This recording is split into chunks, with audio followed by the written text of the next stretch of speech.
Courbons la tête.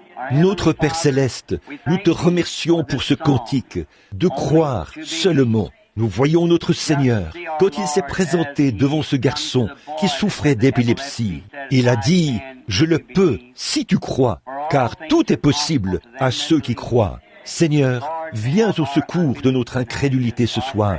C'est notre prière. Nous te sommes si reconnaissants de ta présence parmi nous et de ces gens qui croient en toi et qui t'aiment, et de savoir que maintenant même, non pas que nous le serons, mais que maintenant même, nous sommes élevés dans les lieux célestes en Jésus-Christ, et assis près de notre roi ce soir, déjà assis à notre place avec lui. Oh, combien nous te remercions pour cette confiance que nous avons en lui, en ses promesses, sachant qu'elles ne peuvent jamais faillir, qu'elles sont toujours vraies. Nous te prions de nous visiter ce soir.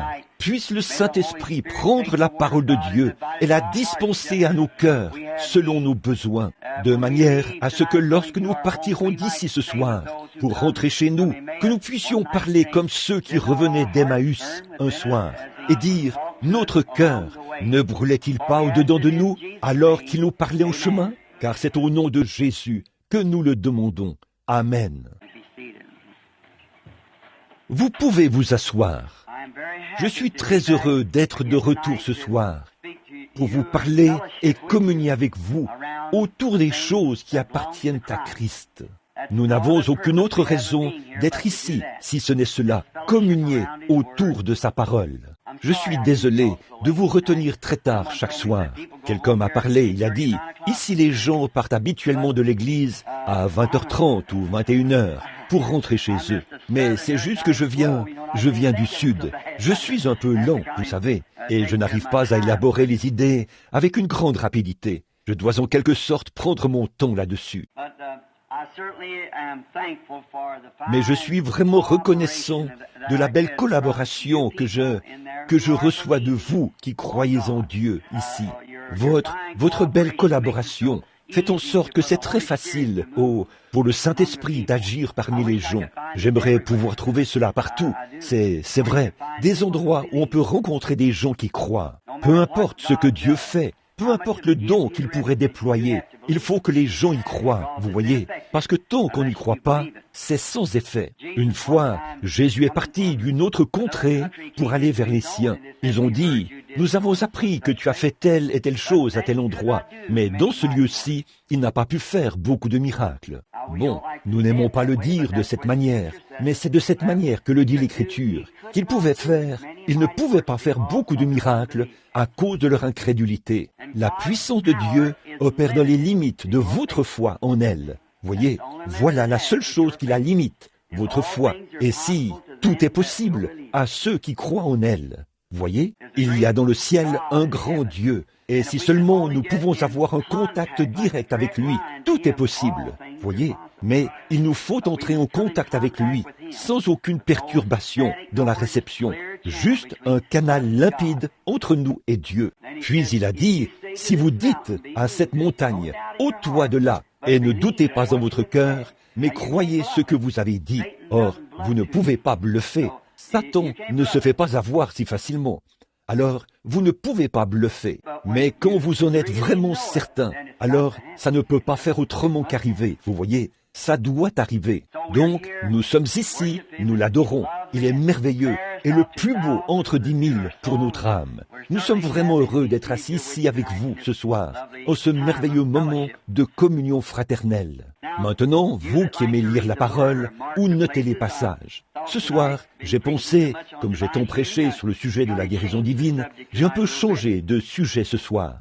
Je n'ai pas vraiment changé de sujet, mais juste l'approche. En effet, on ne peut pas changer une seule parole de la Bible, parce qu'elle concorde avec les autres paroles de l'Écriture. Toutes les Écritures sont reliées entre elles. C'est comme pardonnez-moi si cela a l'air sacrilège, ce n'est pas du tout mon intention, mais c'est comme un puzzle. Vous savez, autrefois, on prenait un vieux puzzle dont les pièces avaient toutes été morcelées, et on s'asseyait là pour étudier comment le reconstituer. Pour ce faire, il nous fallait avoir quelque chose sur le côté, l'image de ce que nous essayons de reconstituer, pour pouvoir assembler le puzzle correctement. Sinon, vous n'y arriviez jamais. Ainsi donc, c'est pareil pour l'Écriture. Elle était morcelée de cette façon, afin que ce soit caché aux yeux des sages et des intelligents. Vous voyez, ils sont comme les pharisiens, intelligents, des érudits. Jésus a rendu grâce à Dieu de ce qu'il avait caché cela à leurs yeux, pour le révéler aux enfants qui sont disposés à apprendre. Alors, s'il vous faut un exemple, un modèle que vous devez mettre sur le côté pour voir ce qui concorde avec l'Écriture, mettez simplement Jésus ici et commencez à l'observer et à placer ces éléments dans la Bible. Vous verrez que toute l'image va se reconstituer correctement parce que c'est la révélation de Jésus-Christ. Le Nouveau Testament et l'Ancien Testament parlent tous de Jésus. Vous voyez, Jésus-Christ, le Fils de Dieu, parce qu'il est ce livre de la rédemption. Il était la parole, et il est la parole. C'est donc forcément de lui dont il est question, vous voyez. Donc, ceci, c'est tout le livre de la rédemption, c'est-à-dire Jésus-Christ parfaitement assemblé par Dieu. Il contient les promesses de rédemption et de guérison, et tout, pour l'être humain. Vous voyez, est-ce que vous saisissez maintenant? Ce livre, c'est Jésus-Christ assemblé par Dieu. Voyez, il est venu en tant qu'être humain et nous a rachetés. Et chaque promesse est en lui et pour vous, car il est le Rédempteur. Ce soir, prenons l'Ancien Testament pour en tirer ce que nous désirons comme contexte, alors que nous lisons dans Ésaïe, le chapitre 6 du livre du prophète Ésaïe. J'aime les écrits d'Ésaïe.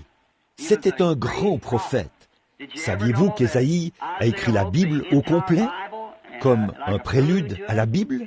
Il l'a fait. Ésaïe commence par la création, puis il parle de Jean-Baptiste au milieu du livre, et à la fin, il parle du millénium. Donc il y a 66 livres dans la Bible, et 66 chapitres dans Ésaïe. C'est donc certainement une préfiguration de la Bible entière. Maintenant, lisons au chapitre 6. L'année de la mort d'Ozias, je vis le Seigneur assis sur un trône très élevé, et les pans de sa robe remplissaient le temple, et des séraphins se tenaient au-dessus de lui. Ils avaient chacun 6 ailes, 2 dont ils se couvraient la face, 2 dont ils se couvraient les pieds, et 2 dont ils se servaient pour voler. Ils criaient l'un à l'autre et disaient « Saint, Saint, Saint est l'Éternel des armées. Toute la terre est pleine de sa gloire. » Les portes furent ébranlées dans leurs fondements par la voix qui retentissait, et la maison se remplit de fumée. Alors je dis, malheur à moi, je suis perdu, car je suis un homme dont les lèvres sont impures. J'habite au milieu d'un peuple dont les lèvres sont impures. Et mes yeux ont vu le roi, l'Éternel des armées. Mais l'un des séraphins vola vers moi, tenant à la main une pierre ardente qu'il avait prise sur l'autel avec des pincettes. Il en toucha ma bouche et dit, « Ceci a touché tes lèvres. Ton iniquité est enlevée et tes péchés sont expiés. » J'entendis la voix de Dieu, la voix du Seigneur, disant, « Qui enverrai-je? Et qui va ou qui marchera pour nous? » Je répondis, « Me voici, envoie-moi. » J'aimerais prendre pour sujet, si on peut l'appeler ainsi, le sujet, l'influence. L'influence, c'est quelque chose d'important. Il nous est dit dans l'Écriture que nous sommes des lettres écrites et lues de tous les hommes. Et en tant que chrétiens, nous devrions toujours veiller à ce que nous faisons et à ce que nous disons, afin d'être parfaitement honnêtes avec chaque homme. Et vous, si vous ne pouvez pas être honnête avec vos semblables, vous ne serez certainement pas honnête avec Dieu. Donc, la manière dont nous servons Dieu, c'est la manière dont nous nous servons les uns les autres. L'honnêteté dont je ferai preuve envers vous, c'est la même honnêteté dont je ferai preuve envers Dieu. C'est la même chose pour vous par rapport à moi. Nous devons être honnêtes les uns avec les autres dans tous les aspects de nos relations. Et quelqu'un nous observe. Vous n'en êtes peut-être pas conscient, mais il y a des yeux qui vous surveillent. Et votre vie influence quelqu'un. C'est peut-être un petit enfant. Et cet enfant deviendra peut-être un autre Finney ou Moody, et ainsi de suite. Nous n'en savons rien, mais votre vie influence quelqu'un. Et le cadre que nous avons ce soir, c'est un cadre vraiment merveilleux sur ce sujet. Parce qu'en lisant ceci cet après-midi, alors que j'étudiais, je pensais combien Dieu est grand. Ce matin, alors que mon fils et moi nous promenions dans la rue, il y avait tellement de monde. Nous avons fait un tour à Times Square, parce qu'il était annoncé que ce sera démoli. Je pense que les travaux ont déjà commencé. J'étais donc là à regarder cela. Et nous prenions des photos. Et il y avait là des foules de gens. J'ai dit à mon fils, Billy, je lui ai dit, où vont-ils tous? Qu'est-ce qui presse tant? Les voilà plus bas, en train de courir. Et là, en train de courir. Et plus haut, en train de courir. Où s'en va tout ce monde? En se dépêchant comme ça. Alors que nous étions là, nous avons eu cette pensée. Comment est-ce possible à Dieu de connaître les pensées de chaque personne? Comment est-il possible, avec tous ces milliards de personnes qui sont sur la terre, que chaque fois qu'on cligne des yeux, Dieu le sache? Il est infini. Et si vous voulez vraiment le savoir et régler définitivement cette question, si jamais cela vous vient à l'esprit, sortez et levez les yeux pour observer les étoiles. Puis demandez-vous comment il les contrôle toutes. Alors vous verrez que ce ne serait qu'une petite tâche pour lui. Alors que ces étoiles, on peut voir une distance de 120 millions d'années-lumière dans l'espace avec une longue vue. Vous connaissez la vitesse à laquelle la lumière voyage. Eh bien, on pourrait faire le tour de l'État de New York avec une rangée de 9. Et on n'arriverait pas à convertir cela en kilomètres. Et au-delà de cela, il y a tout autant d'étoiles que de ce côté-ci qu'on peut voir là-bas, au mont Palomar et au mont Wilson en Californie. Pensez à sa grandeur et au fait qu'il tient la Terre. Cette Terre, où si l'une de ces étoiles venait à changer de place, à des millions et des milliards de kilomètres plus loin, cela affecterait cette Terre. Tout le système solaire doit rester exactement à sa place. Et vous voyez, tout ce que Dieu a fait, comme ça, obéit à Dieu. Mais quand Dieu a fait l'homme, il semble que l'homme veuille en savoir plus que lui. Voyez-vous, nous sommes les seuls à ne pas être restés à notre place. Les autres restent à leur place. Ils doivent rester à leur place pour se coordonner les uns avec les autres. Par exemple, la Lune, si jamais la Lune quittait sa place, la Terre se remplirait d'eau en quelques instants. Vous voyez, la Lune est un peu comme le gardien de la mer. Il lui a mis des limites qu'elle ne peut pas franchir. Et quand la Lune se détourne de la Terre, voici la marée qui monte. Si la Lune ne retenait pas l'eau de l'autre côté, elle inonderait la Terre. Vous voyez? Alors la Lune s'arrête et se retourne pour regarder de l'autre côté du monde. Et voici les eaux qui montent très vite. Puis la Lune se retourne de nouveau. Elle est la servante de Jéhovah. La mer s'arrête et retourne à sa place, parce qu'elle voit le parfait mouvement de Jéhovah. Oh, si seulement nous qui sommes dans l'Église, en tant que membres du corps de Christ, nous pouvions œuvrer en harmonie comme ça, vous verriez une grande et puissante Église du Dieu vivant, tous alignés ensemble, remplis du Saint-Esprit. Ne serait-ce pas merveilleux? Chaque membre du corps qui œuvre exactement à sa place. Chaque don à sa place, chaque don qui en est d'un autre, chaque membre qui en est d'un autre, ce serait merveilleux. C'est ce que nous voulons voir, mais nous le verrons un jour, et ce sera très bien. Alors ce jeune homme, Osias, était le roi, mais avant qu'il ne devienne roi, il était roi pendant le règne d'Ésaïe, le prophète. Il était un berger. Il aimait la nature. Il avait une grande influence sur la vie d'Ésaïe. Ésaïe était lui aussi un jeune homme, un jeune prophète.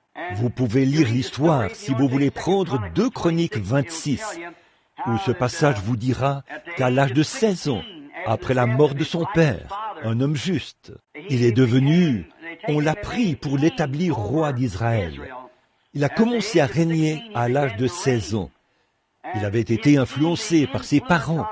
Sa mère était une femme pieuse et son père était un homme pieux. Il vivait cela devant lui. C'est cette manière d'être qui a influencé cet enfant et l'a incité à faire ce qui est juste. Je vous le dis, je pense qu'aujourd'hui, nous avons un grand taux de criminalité juvénile d'un bout à l'autre du pays. Mais en réalité, je pense que tout ça a commencé dans le foyer. Je pense que les parents ont commencé à lâcher prise. Et si l'enfant avait été élevé dans un bon foyer pieux à l'ancienne mode, là je ne dis pas que ça réglerait toute la chose, certainement pas, mais il est certain que cela exercerait sur cet enfant la bonne influence. Je pense que bien des fois, ce sont des foyers où les enfants sont mal élevés, abandonnés à la rue, qui se débrouillent tout seuls pour vivre, pendant que leur mère passe tout son temps dans un bar, et leur père et tout. Ils ne s'occupent pas de leur enfant. De plus, ils ne l'aiment pas et ils ne lui donnent l'affection qu'il faut pour l'élever. Il est jeune. Vous devez lui apprendre à aimer, à respecter et à lire la Bible. Je pense à Susanna Wesley. Je pense qu'elle avait 17 enfants. Je pense que c'est bien cela. Mais chaque jour, elle réussissait à trouver 2 heures ou plus pour prier. Au pied du pont de sa robe, où ses petits garçons s'agenouillaient, cela a produit un John et un Charles qui ont changé le cours du monde et ont sauvé le monde en ce jour-là. Et elle n'avait ni machine à laver, ni sèche-linge, comme nous en avons aujourd'hui, ni de lave-vaisselle, et ainsi de suite, ni de servante. Ce qu'il en est, elle faisait tout elle-même, mais elle réussissait quand même à trouver du temps, parce qu'elle exerçait sur ses enfants une influence qui a fini par changer le cours du monde. Je pense que c'est ça, une mère à l'ancienne mode, un foyer à l'ancienne mode, où la prière et la compréhension de la Bible existent. Je crois que jusqu'à ce qu'il devienne adulte, Abraham Lincoln n'avait jamais possédé d'autres livres dans sa vie que la Bible. Et je pense que c'était soit le livre des martyrs de Fox. Peut-être que C'était peut-être un autre livre. Je pense que c'était Le Voyage du pèlerin, pour être exact. C'était Le Voyage du pèlerin et la Bible. Vous voyez quel genre de caractère cela a façonné? Faites-moi simplement entrer chez vous et que je vois le genre d'image que vous avez sur vos murs. Faites-moi entrer chez vous ou dans votre bureau et que j'entende le genre de musique qui joue. Vous voyez? Par ce que vous lisez, ce que vous regardez, je peux aisément vous dire ce qui est à l'intérieur de vous. Vous voyez? Parce que c'est de cela qu'il se nourrit. Vous voyez? Et pour un foyer, si nous rendions notre foyer plus agréable, les enfants n'auraient pas tendance à s'enfuir. Rendre les choses plus agréables pour eux, pour qu'ils se sentent les bienvenus et qu'ils se sentent bien et à l'aise chez eux. La maison où ils ont tellement hâte de revenir. C'est comme ça que devrait être un chez-soi. Je me dis que c'est dans ce genre de foyer qu'Ozias a dû être élevé, au vu de l'influence de ses parents qui étaient des gens pieux. Et dès qu'il est devenu roi, il a fait fi de toutes les opinions populaires et de tous les différents politiques. Et il s'est consacré à une seule chose, servir Dieu, quoi qu'il arrive. Il nous faut davantage de politiciens comme ça. Il avait résolu de servir Dieu, parce que c'est comme ça qu'il avait été élevé. Son père avait exercé sur lui cette bonne influence, selon laquelle il pouvait servir Dieu et vivre. Son royaume était si grandiose qu'il venait, je crois, juste après le royaume de Salomon. Je crois qu'il se classe juste après le royaume de Salomon. Oh, combien Dieu l'avait béni! Et cela avait une grande influence sur Ésaïe, ce jeune prophète qui était dans le temple à cette époque, ou plutôt dans le pays, et la manière dont on le considérait. est le fait que Dieu bénissait un homme qui prenait position pour la chose juste, qui faisait la chose juste, qui avait le motif juste et l'objectif juste et qui agissait correctement. Parfois, on peut penser que ça ne rapporte pas, mais ce qui est certain, c'est que ça rapporte. Il faut forcément que ça rapporte. On ne peut pas aller à l'est et à l'ouest en même temps. On ne peut pas aller à droite et à gauche en même temps. On peut penser qu'on va dans l'autre direction, mais ce n'est pas le cas. Alors, si vous fixez votre pensée, vos yeux, vos motifs et vos objectifs dans votre vie sur la chose juste, vous ne pouvez qu'aboutir à la chose juste. Vous ne pouvez pas faillir. Voyez, c'est le seul moyen. Peu importe combien vous êtes tenté de faire l'inverse, détournez la tête et faites ce qui est juste. Et vous savez que vous faites la chose juste. Vous vous sentez mieux et ça va mieux pour vous. Et voilà, c'est tout. Vous aboutirez à la chose juste. Si vous vous mettez à aller vers l'ouest, vous ne serez pas en train d'aller au nord. Vous serez en train d'aller à l'ouest. C'est pareil pour ce qu'il en est du vrai et du faux. Et Ésaïe a vu toutes ces choses.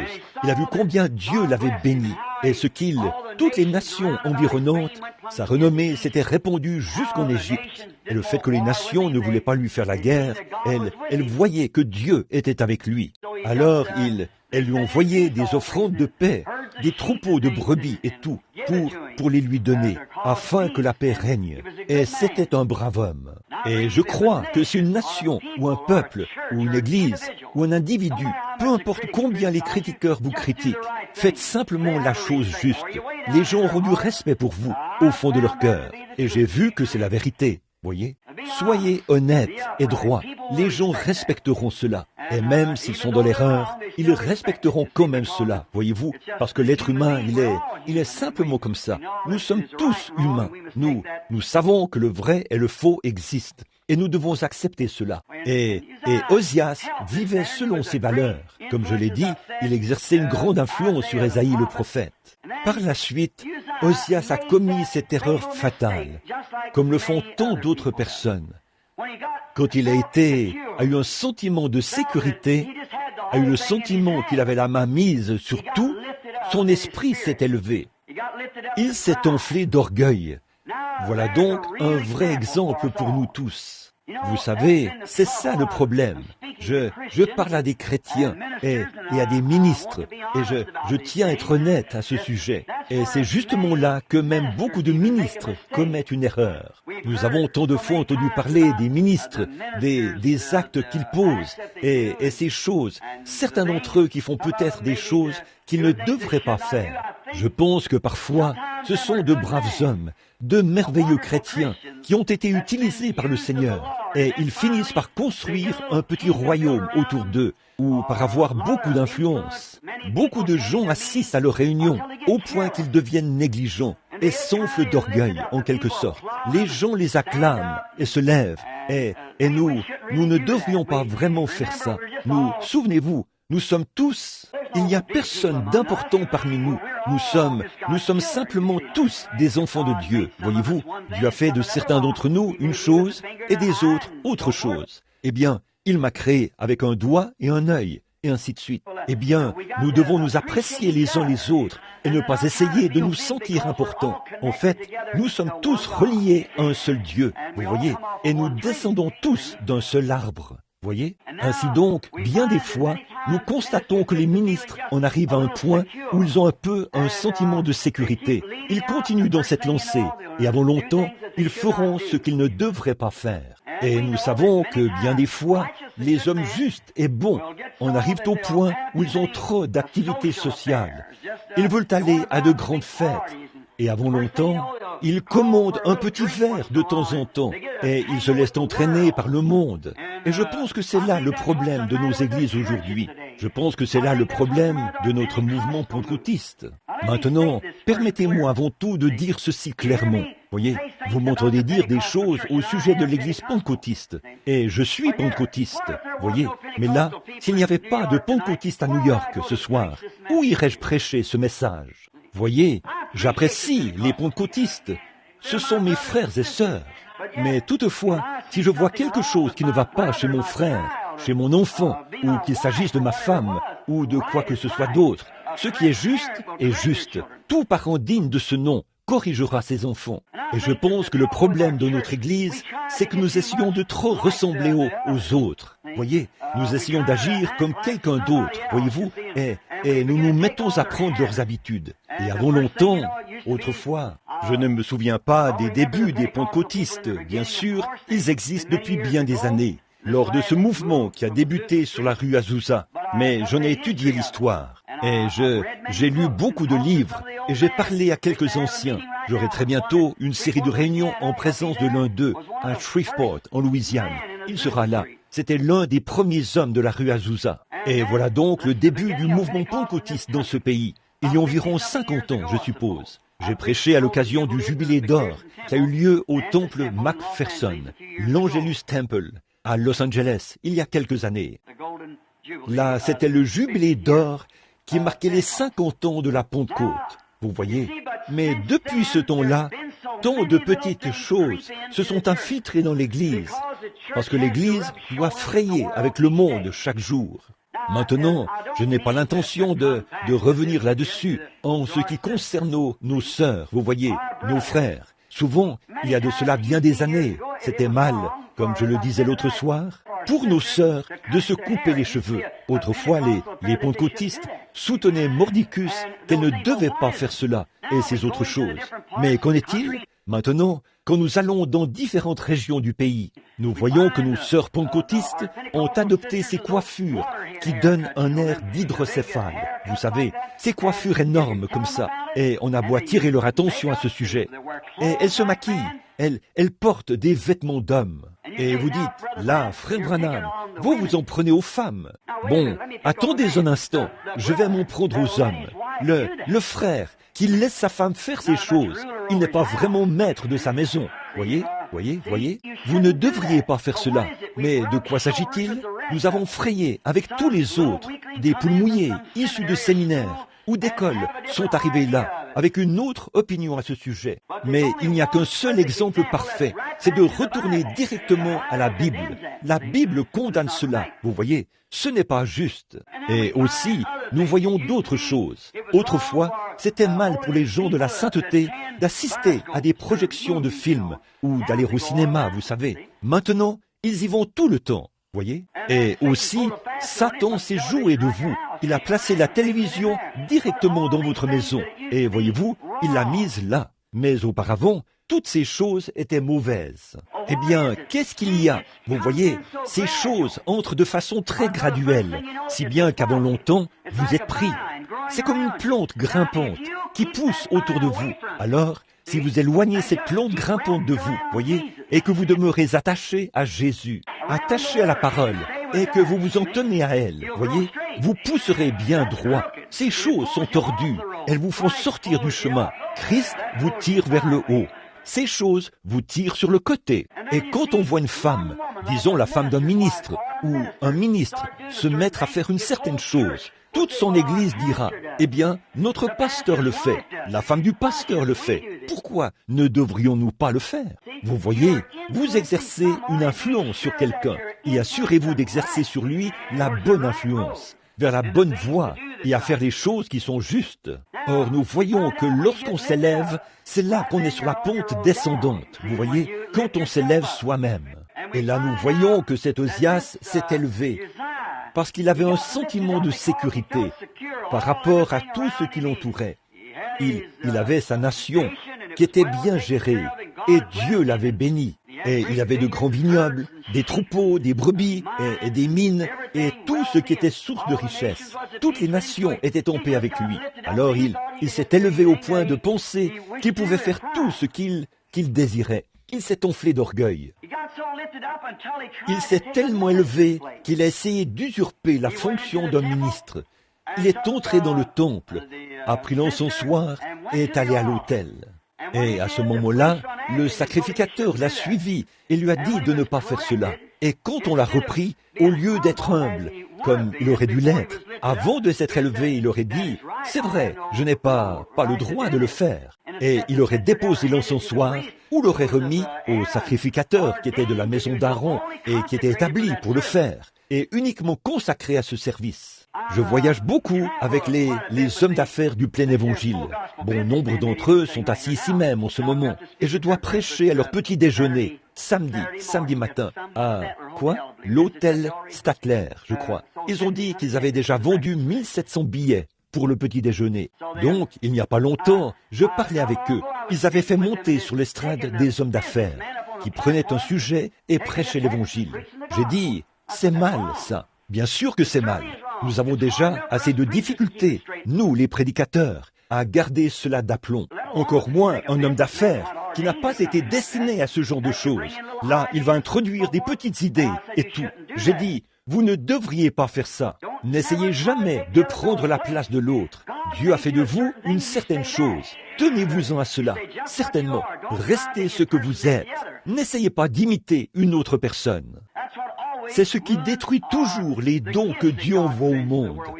Nous voyons tant d'imitations charnelles et nous voyons des gens qui essayent de copier les autres, comme ce qu'on disait des dames ministres du temps où Madame Macpherson était vivante.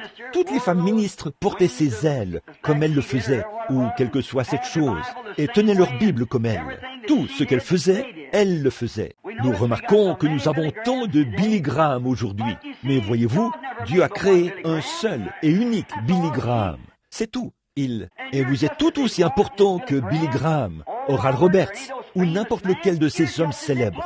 Vous êtes tout aussi important jusqu'à ce que vous sortiez de votre position. Et là, vous ne valez plus rien du tout. Vous devenez un obstacle pour ces hommes, et vous devenez un obstacle pour vous-même, et pour le royaume de Dieu. Restez à votre place, voyez, restez comme Dieu vous a fait, vous voyez, et là, vous pourrez remplir votre rôle correctement. C'est comme Paul. Ça, ce n'est pas quelque chose de nouveau. Paul a enseigné la même chose. Il a dit, si la main disait à l'œil, parce que je ne suis pas l'œil, ou si l'oreille disait au nez, je ne serai plus une oreille, parce que je ne suis pas le nez, ou quelque chose comme ça. Vous ne pouvez pas faire cela. Vous voyez, tout cela forme un assemblage, bien ajusté, et fonctionne comme un seul grand ensemble. Et nous ne devons pas essayer d'imiter qui que ce soit. Soyez simplement ce que vous êtes.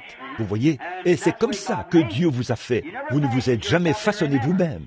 Et souvenez-vous, même si nous, les ministres, nous aimerions prendre la place de Billy Graham, nous ne pouvons pas le faire. Et Billy Graham ne peut pas non plus prendre notre place. Vous voyez, chacun de nous a quelque chose à faire.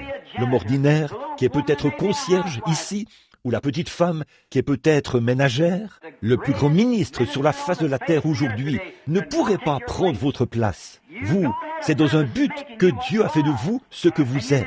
Et vous servez Dieu de la façon dont il vous a fait. Voyez, et je pense que si nous faisions simplement cela, les roues tourneraient beaucoup plus facilement.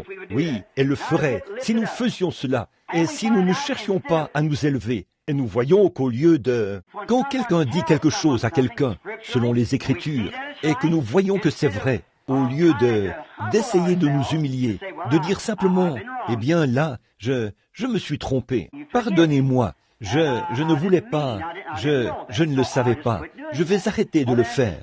Eh bien, au lieu de faire cela, nous faisons le plus souvent comme Osias. Il se croyait trop grand pour être rappelé à l'ordre, vous voyez, c'était le roi. Et j'ai souvent vu des ministres se comporter de cette manière, s'estimer vraiment trop important pour qu'on leur expose la parole, la vérité. Eh bien, les jours des miracles sont passés. Je peux vous montrer où Dieu a instauré les miracles. Par contre, vous ne pouvez pas me dire où il y a mis fin, voyez. Et il a instauré des dons. Vous n'avez jamais vu où il y a mis fin. Vous voyez, c'est dans l'Écriture. Allez par tout le monde, prêchez l'Évangile à toute la création. Pour combien de temps? Par tout le monde, jusqu'à ce que toute la création l'ait entendu, à tous ceux qui l'entendront. Voici les miracles qui accompagneront ceux qui auront cru. Vous voyez, nous ne pouvons pas remplacer cela par autre chose. Acceptez simplement ce qu'il a dit, et tout ira bien, tout se passera bien. Mais tant que nous essayons d'adopter nos propres voies, c'est là qu'Israël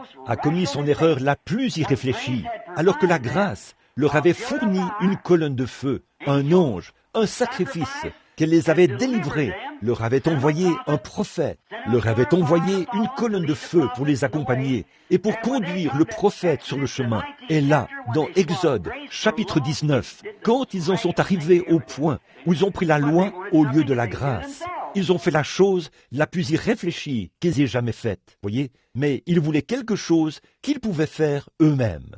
C'est comme ça que nous sommes. Il nous faut obtenir notre doctorat. Et si vous ne l'avez pas, vous ne pouvez pas entrer dans l'Église. C'est tout. Donc, et nous devons étudier la chose et voir si ça vient de Dieu. Maintenant, nous voyons qu'Osias s'est élevé et il a décidé d'aller de l'avant malgré tout. Il a pris l'encensoir et s'est avancé. Il n'a fait aucun cas de tout ce que disaient les sacrificateurs. Il avait décidé d'aller de l'avant malgré tout. Or, c'était contraire à l'Écriture. Ce n'était pas scripturaire qu'il le fasse. Ce n'est pas scripturaire pour vous et moi d'imiter quelqu'un d'autre. C'est vrai. Alors, soyez ce que vous êtes. Soyez le meilleur.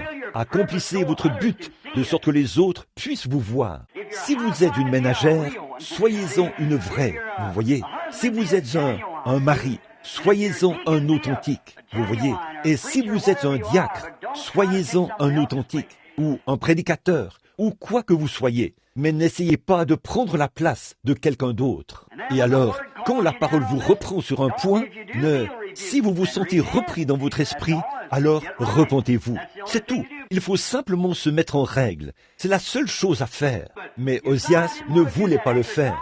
Même après que Dieu l'avait béni comme il l'avait fait, il n'avait aucune envie de faire cela. Il se disait qu'il pouvait aller de l'avant et le faire quand même, parce qu'il avait un sentiment de sécurité. Mais pendant qu'il était En plus, il s'était en quelque sorte fâché contre ces hommes, qui lui citaient la parole du Seigneur. Et quand il a fait cela, il est entré là brusquement, malgré tout, et nous voyons que la lèpre est apparue sur son visage. Et il était lépreux jusqu'à sa mort. Plus jamais il n'a pu aller dans la maison du Seigneur.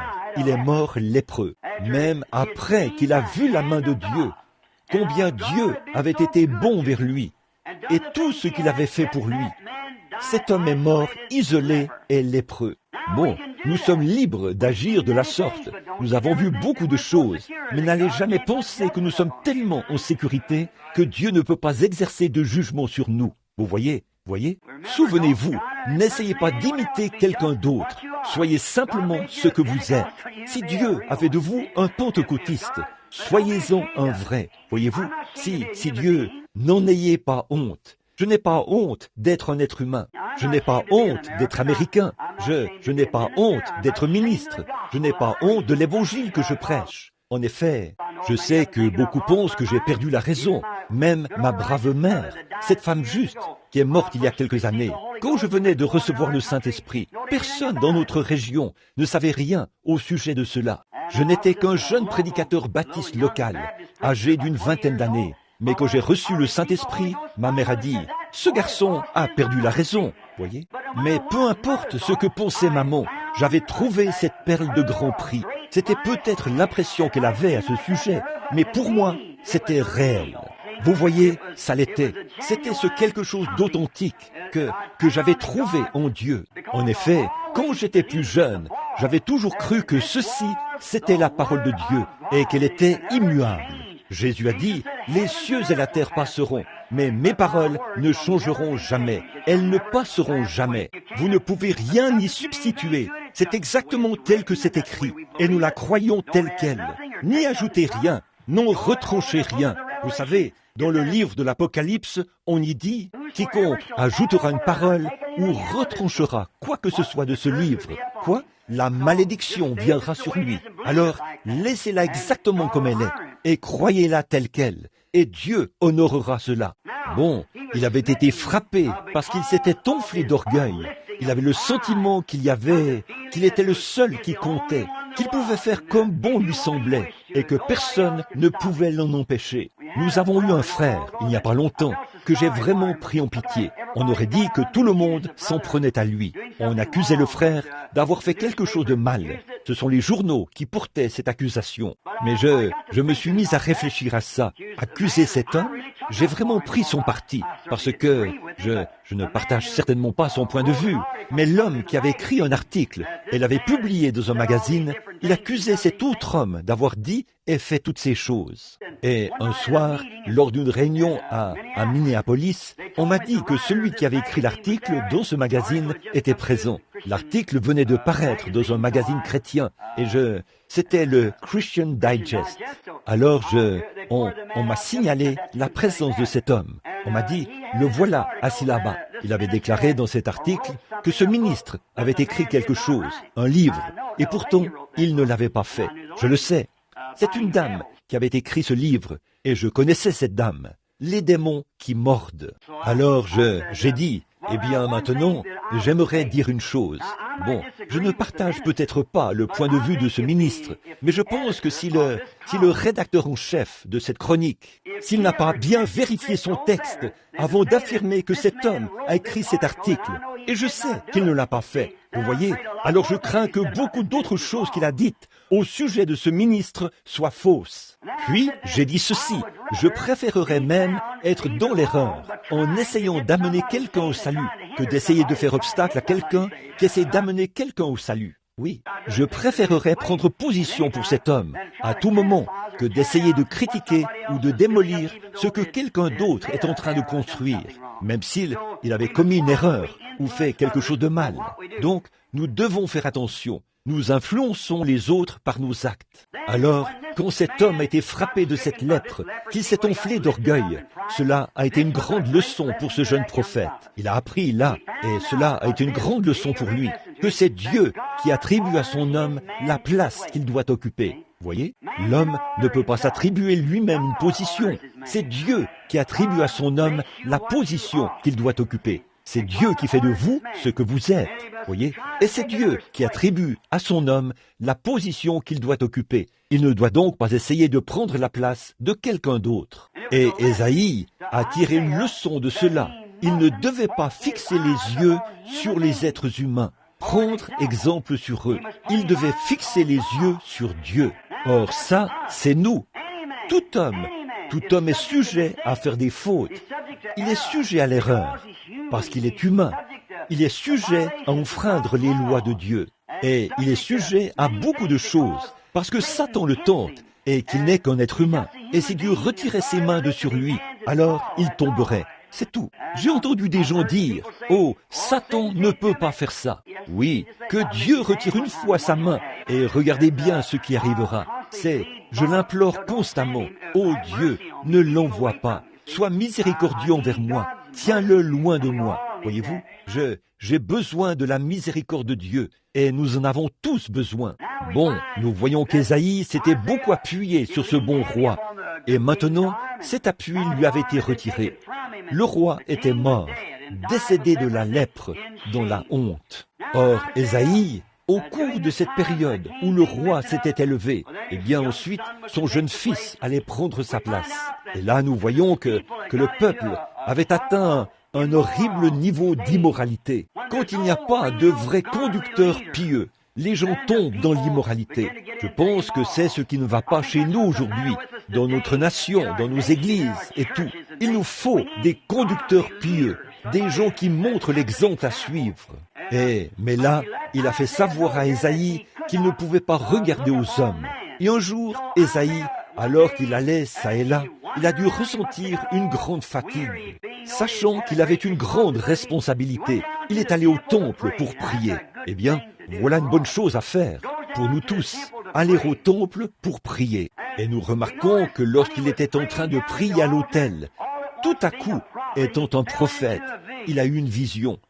Et à ce moment-là, il a levé les yeux et a vu Dieu, le roi, assis dans un lieu très élevé, là-haut, sur son trône.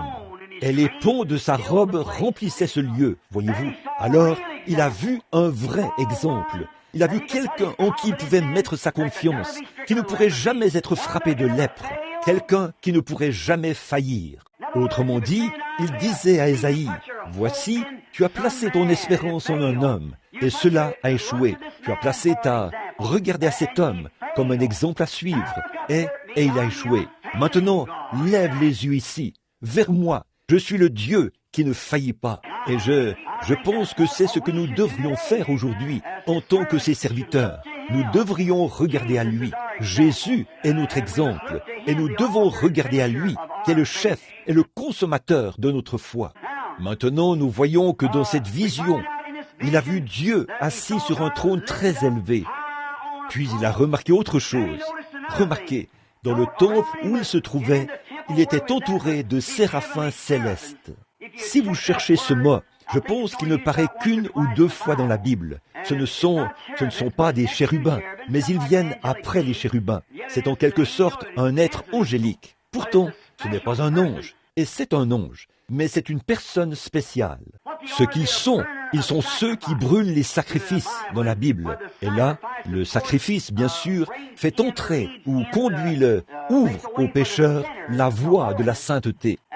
Et ces séraphins qui brûlaient le sacrifice exigé, ils allaient c'était leur tâche. Et ils étaient là, à voler dans le temple, pendant qu'Ésaïe était plongé dans la vision. Et le temple tout entier s'est rempli de fumée. Et ils criaient l'un à l'autre, « Saint, Saint, Saint est le Seigneur Dieu Tout-Puissant. Saint, Saint, Saint. » Oh, autrement dit, voici quelque chose qui ne peut pas faillir. Voici ton exemple. Voici le roi auquel il faut regarder. Saint, Saint, Saint est le Seigneur Dieu Tout-Puissant. Et là, nous voyons que c'étaient des créatures à 6 ailes. Et maintenant, nous allons étudier la raison pour laquelle ils avaient 6 ailes. Nous voyons qu'ils en avaient 2 dont ils se couvraient la face, 2 dont ils se couvraient les pieds, et 2 ailes dont ils se servaient pour voler. Bon, remarquez tout d'abord que ces créatures faisaient le service dans la présence de Dieu. Et c'était là leur tâche, de crier « Saint, Saint, Saint est le Seigneur Dieu Tout-Puissant ».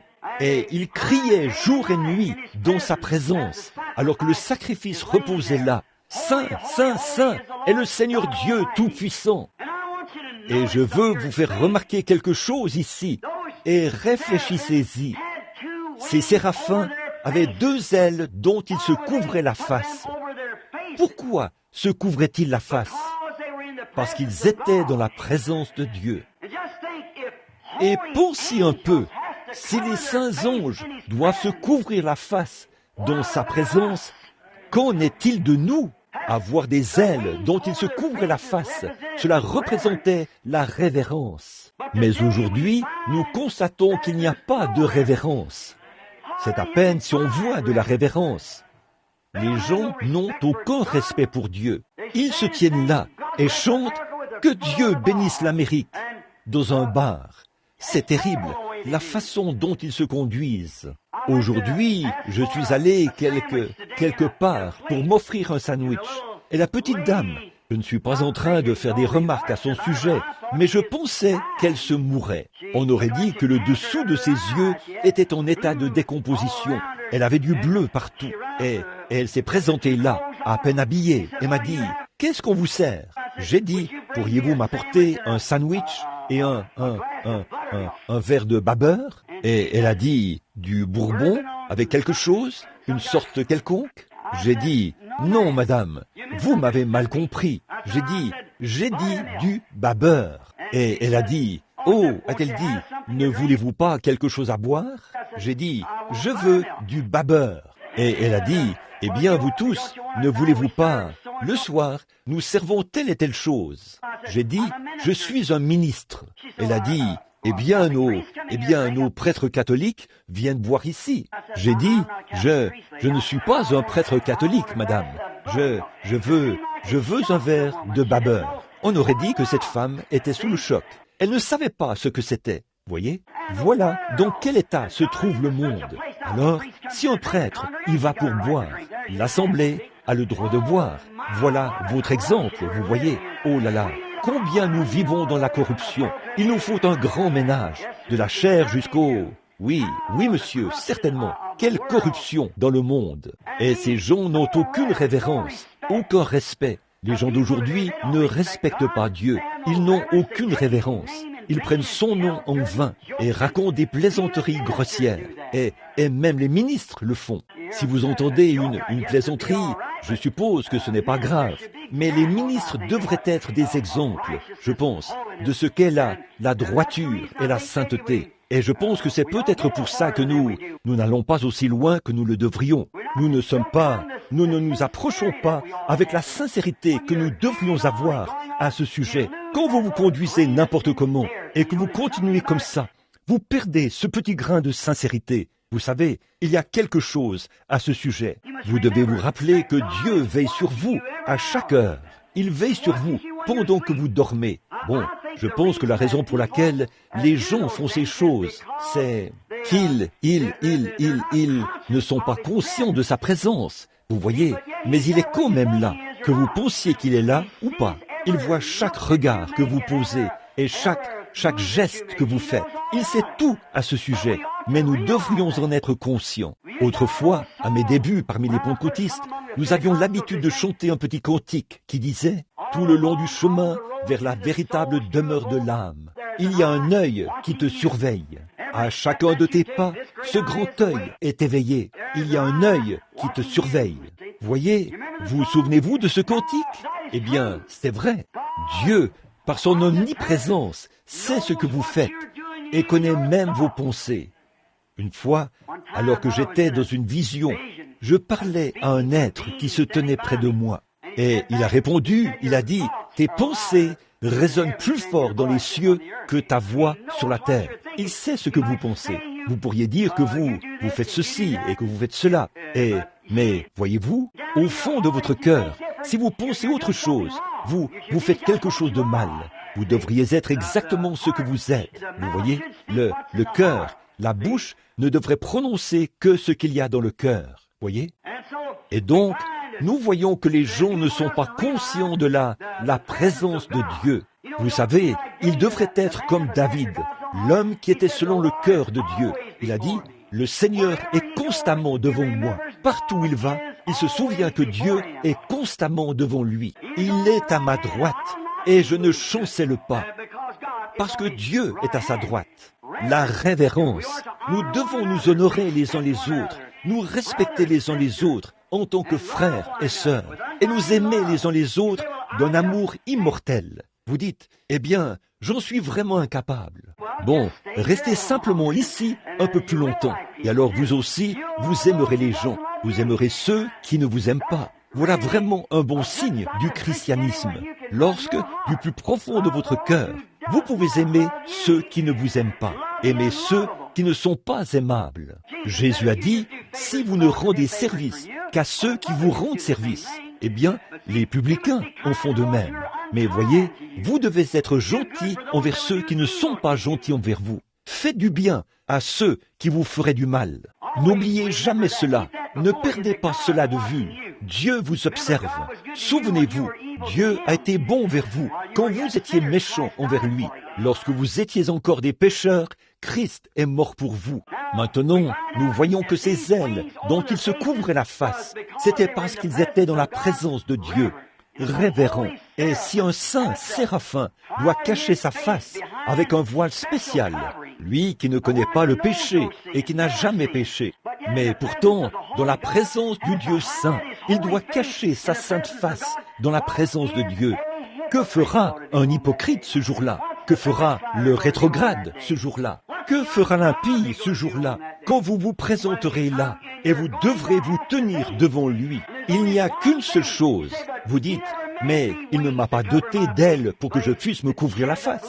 Mais il a versé le sang de son propre fils pour que vous puissiez vous couvrir la face. C'est vrai, voilà la seule couverture qu'il a pour la race humaine, le sang de Jésus-Christ. Maintenant, deuxièmement, des ailes couvraient leurs pieds, au niveau des pieds.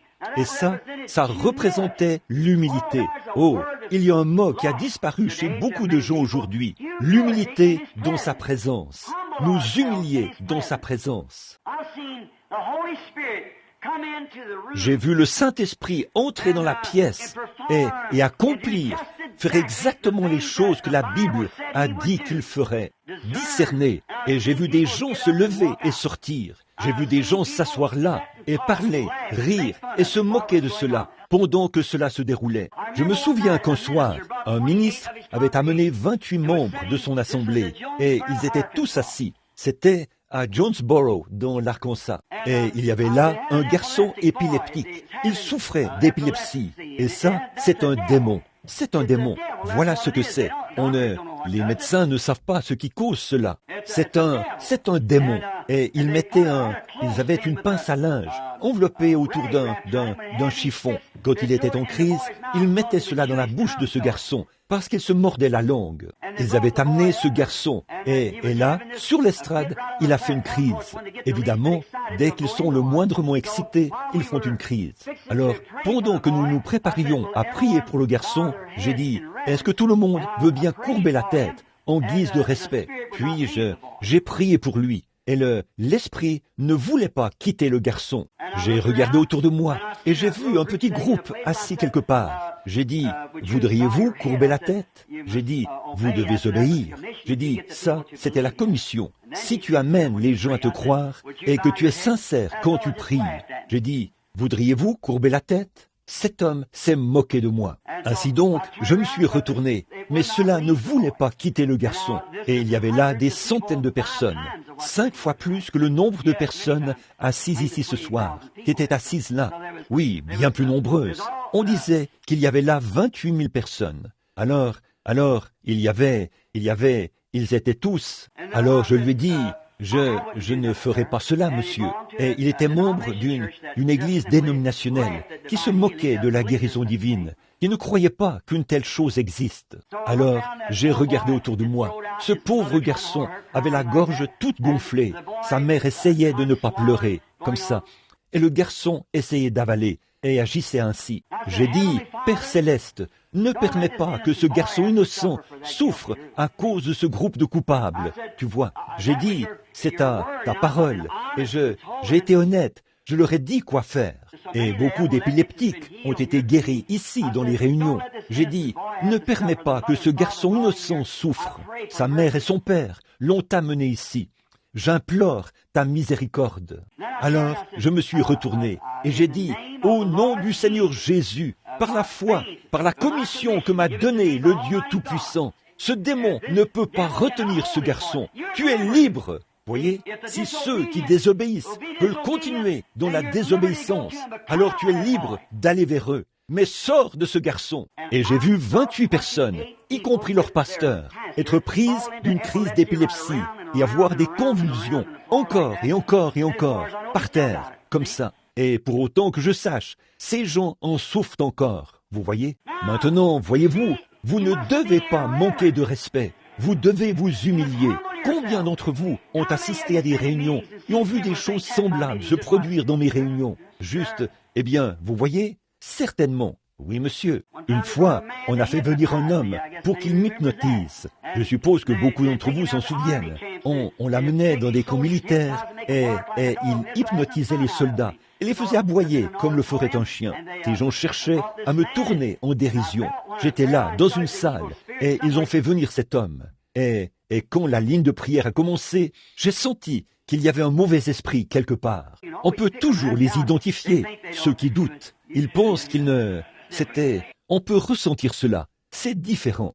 Donc, je savais de quel côté ça venait, mais je n'arrivais pas à voir exactement où cet homme était. Au bout d'un moment, je l'ai identifié et j'ai su ce qu'il en était. J'ai surveillé cette chose noire qui était suspendue au-dessus de lui. Je n'avais pas l'intention de faire cette déclaration, mais je me suis tourné vers lui et j'ai dit « Fils du diable !»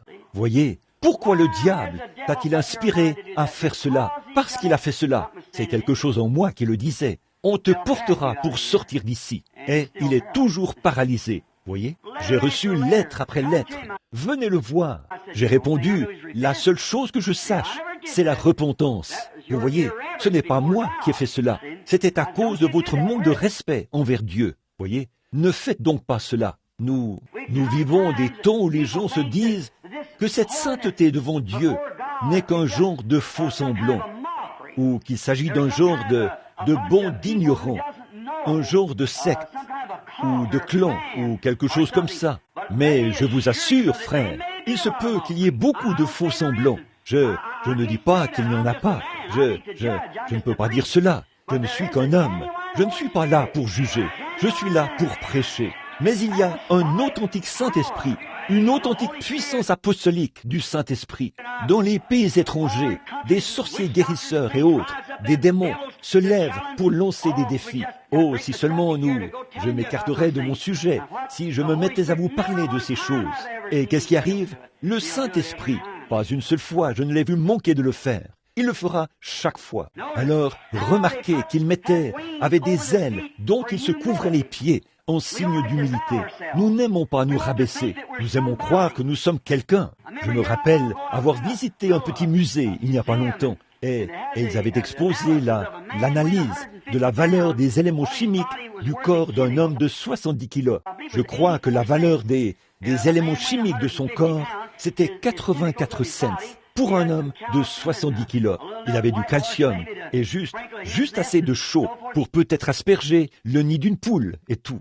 C'est à peu près tout ce qu'il avait en lui, alors qu'il pesait 84 kilos, ou je veux dire 84 cents, alors qu'il pesait 70 kilos. Il y avait là deux jeunes hommes qui regardaient ça aussi. Je me tenais juste derrière eux, et l'un d'eux a dit, eh bien, a-t-il dit, Jean, nous ne valons pas grand-chose, en fin de compte, pas vrai? Et il a répondu, je suppose que non. Et j'ai dit, eh bien, jeunes hommes, c'est vrai qu'en termes d'éléments chimiques, vous ne valez pas grand-chose, vous voyez. Mais vous avez en vous une âme, voyez. Elle vaut 1 million de mondes, voyez. C'est vrai, voyez. Mais malgré tout, nous voulons prendre soin et nous voulons tirer de la fierté de ces 84 cents. Nous l'enveloppons dans un manteau de vison de $500 et nous pointons le nez en l'air. Et nous pensons que nous faisons quelque chose. Mon intention n'est pas de faire des plaisanteries. Ceci n'est pas pour plaisanter. Ceci, c'est simplement pour vous dire ce que nous sommes. Vous voyez, nous n'avons pas l'humilité. Nous n'en voulons pas. Et les gens n'en veulent pas. Parfois, on va dans une église et les gens sont très bien habillés. Ils entrent là. Et si vous n'êtes pas habillés comme il faut, ils vont vous regarder et en parler, vous savez. Et ça fait qu'ils ne devraient pas faire ça. S'ils professent le christianisme, je pense que c'est simplement une profession et non une possession. En effet, je crois qu'une vraie expérience à l'ancienne mode avec Dieu amènerait quelqu'un en smoking à passer ses bras autour d'un autre en salopette et dire « Frère, je le crois vraiment. C'est vrai, quelqu'un en robe de calicot et l'autre en robe de soie. S'appellerait sœur. Oui, monsieur. En effet, il ne s'agit pas du vêtement ni de la personne. Il s'agit de Christ. C'est ça qui est à l'intérieur. Et nous devrions nous humilier. Maintenant, nous voyons que ces anges se sont couverts les pieds, ou ces séraphins. Moïse, quand il était dans la présence de Dieu, là, observez-le près de cette colonne de feu, qui était dans ce buisson ardent. Le Seigneur a parlé, et tout le monde sait que cette colonne de feu, c'était Christ. Il était l'ange de l'Alliance. Moïse avait quitté l'Égypte parce qu'il considérait l'opprobre de Christ comme un plus grand trésor que ceux de l'Égypte. Donc, c'était l'ange de l'Alliance. Et quand il est apparu dans ce buisson ardent, à côté ou plutôt devant Moïse, la voix dit, « Ôte tes souliers !» Vos pieds, vous voyez, « Ôte tes souliers !» car la terre sur laquelle tu te tiens est sainte. Moïse s'est humilié par le fait qu'il a ôté ses souliers. Cette même colonne de feu est apparue à Paul sur le chemin de Damas un jour. Souvenez-vous, Jésus, quand il était sur la terre, ils ont dit qu'il y avait, dans Jean 6, il buvait à la source et il se réjouissait. Et il a dit, je suis cette eau qui est sortie du rocher. Je suis le pain de vie qui est descendu du ciel. Voyez-vous, comme ça. Ils ne pouvaient pas croire cela. Ils ont dit, voyons donc, nous savons que tu as un démon. Tu es fou. Ça veut dire dérangé. En effet, tu n'as pas plus de 50 ans et tu dis que tu as vu Abraham. Il a dit, avant qu'Abraham fût, je suis. Oui, je suis. Maintenant, nous voyons que Jésus a dit, je viens de Dieu. Je retourne à Dieu. Quand cette colonne de feu a été faite chair, Dieu descendant après la paternité, filiation, et là, il est venu sous cet attribut, les 3 attributs, Père, Fils et Saint-Esprit. Quand Dieu s'est manifesté en chair, il a dit, je viens de Dieu et je retourne à Dieu. Et il est monté. Et Saul de Tarse, alors qu'il faisait route vers Damas, il a été jeté à terre par une lumière. À ce moment-là, il a levé les yeux. Et ce Juif n'aurait jamais appelé quoi que ce soit Seigneur si cela n'avait pas été cette colonne de feu. Il a vu cette lumière qui était là. Et il a dit, Seigneur, qui es-tu? Il a dit, Saul, il te serait dur de regimber contre les aiguillons. Et il a dit, qui es-tu? Seigneur. Il a dit, je suis Jésus. Vous voyez, de nouveau la colonne de feu. Regardez Saul, il s'est humilié dans la poussière, voyez, dans la présence de Dieu. L'humilité, projeté sur le sol, peut-être étendu sur le dos, les yeux rivés vers le haut. Et cette colonne de feu qui était là, a tournoyé. Il l'a vu et savait, en tant qu'enseignant formé par Gamaliel, le grand enseignant de l'époque. Il savait que Dieu avait conduit son peuple sous la forme d'une colonne de feu. Or, ce feu, cette colonne de feu, avait été faite chair et avait habité parmi eux. Et elle avait été crucifiée pour leurs péchés. Et je viens de Dieu et je retourne à Dieu. Et voici qu'il était là, toujours sous le nom du Seigneur Jésus. Et alors, nous voyons là, juste avant cela, Jean-Baptiste, le plus grand de tous les prophètes. Tous les prophètes avaient annoncé qu'il viendrait. Jean a dit, le voici. Il l'a présenté au monde. Et Jean se tenait là, dans l'eau, alors qu'il baptisait. Et il disait, il viendra un temps où le sacrifice perpétuel cessera dans le temple, et il y aura un homme qui servira de sacrifice. Et Jean était certain qu'il verrait le Messie. Vous voyez, quand Jean avait été appelé, son père était sacrificateur. Mais à cette époque-là, en général, un jeune homme adoptait la profession de son père. Et même encore aujourd'hui, en Orient, normalement, il serait devenu un sacrificateur. Mais Jean n'est jamais allé à cette école.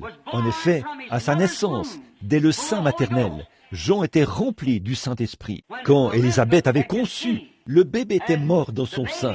Quand Marie avait reçu la visite de l'ange Gabriel, il lui avait dit que sa cousine Élisabeth, qui n'était plus en âge d'enfanter, avait aussi conçu.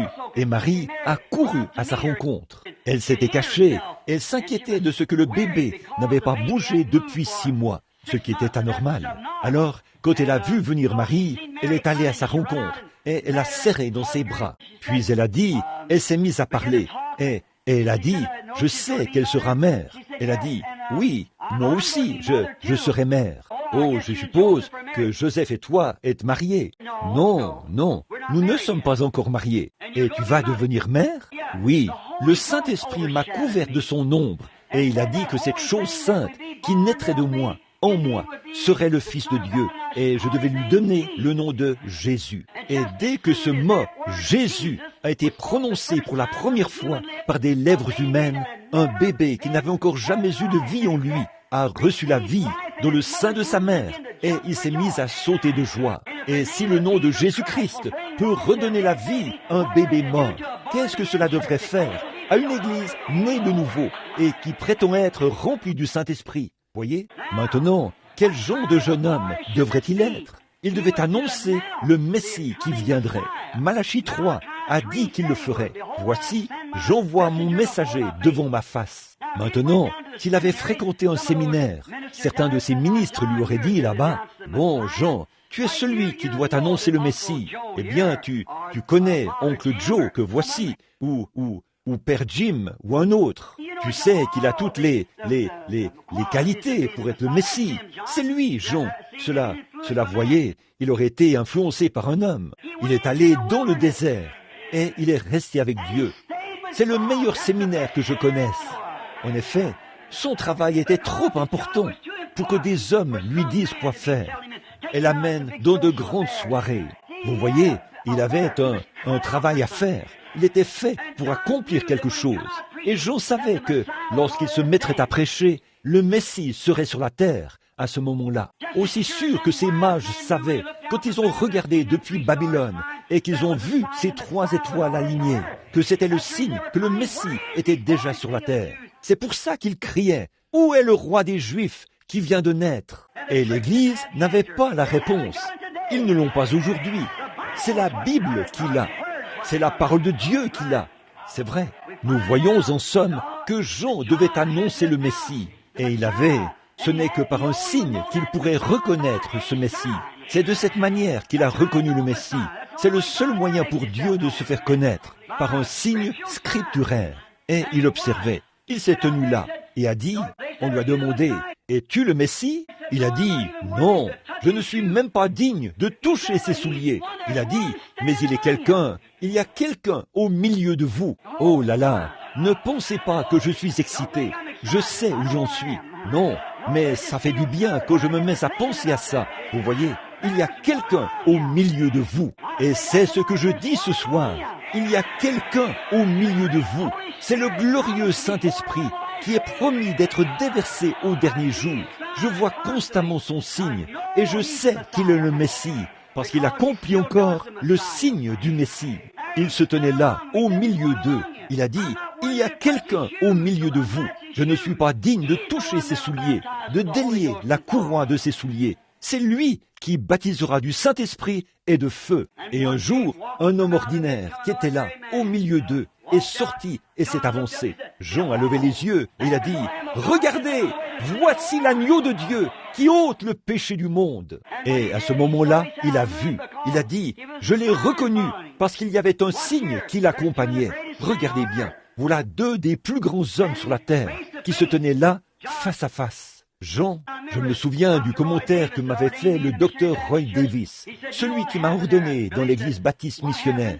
Il avait dit, « Billy, sais-tu ce qui s'est passé à ce moment-là » avait-il dit, ce qui s'est passé quand Jean a dit, « C'est moi qui ai besoin d'être baptisé par toi, alors pourquoi viens-tu à moi » Voyez l'humilité de Jean. Il a dit, « C'est moi qui ai besoin d'être baptisé par toi. Pourquoi viens-tu à moi » Il s'agissait là du Messie et de son prophète, les personnages les plus importants de cette époque, les personnages les plus importants de la Bible qui se tenaient là, l'un qui regardait l'autre. Jean a dit par humilité, « C'est moi qui ai besoin d'être baptisé par toi. Pourquoi viens-tu à moi » Jésus a dit, « Laisse faire, car il est convenable que nous accomplissions ainsi tout ce qui est juste. » Et il est dit que Jean ne lui a plus résisté. Je me souviens de ce qu'avait dit le docteur Davis. Il est peut-être assis ici. Docteur Davis, je ne dis pas ceci pour vous contrarier, mais il avait dit, Jean tout d'abord, Jésus a baptisé Jean parce que Jean n'avait pas été baptisé. Puis il avait dit, ensuite, Jean a baptisé Jésus. Ça ne sonnait pas juste dans mon esprit. Et un jour, alors que le Saint-Esprit était là, j'ai vu ce qu'il en était dans une vision. Jean et Jésus se tenaient là, face à face, le prophète à qui vient la parole. Et la parole était venue au prophète. Amen. Et il a dit, laisse faire, c'était juste, laisse. Mais il est convenable que nous accomplissions ainsi tout ce qui est juste. Le prophète savait que c'était l'agneau et que l'agneau devait être lavé avant qu'il soit présenté. Amen.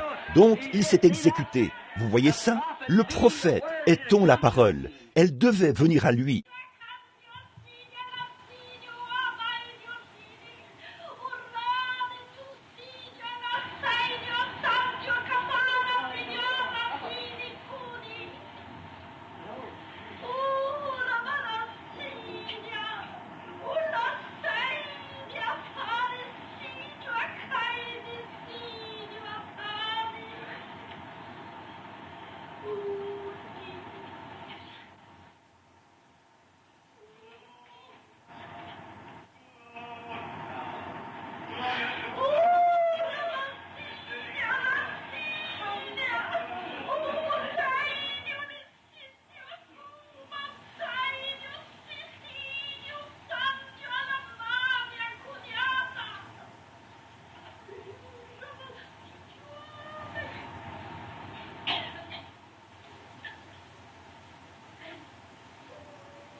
Jean, le prophète.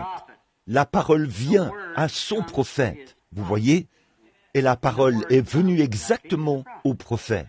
Il est convenable. Ça dit qu'il est de notre devoir, ce qui signifie qu'il est convenable que nous accomplissions tout ce qui est juste.